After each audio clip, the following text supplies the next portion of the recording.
Alright, so this is step one of sewing the bias hem.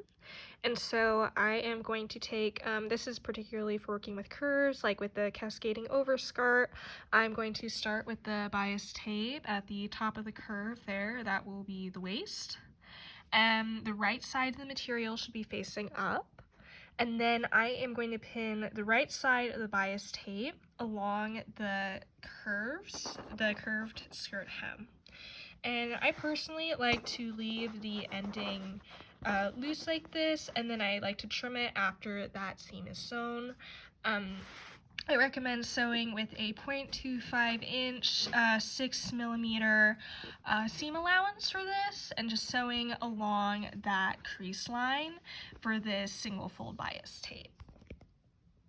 So this is what the cascading circle skirt will look like when the bias tape is pressed to the wrong side.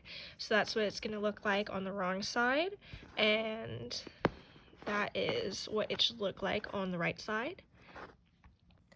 The last step involves sewing the bias tape in place to the wrong side of the garment.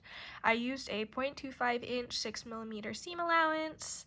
And as bias cut edges do not fray, the tape can be opened up if desired for a larger seam allowance.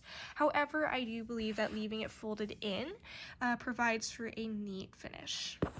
And this is just what it looks like on the right side.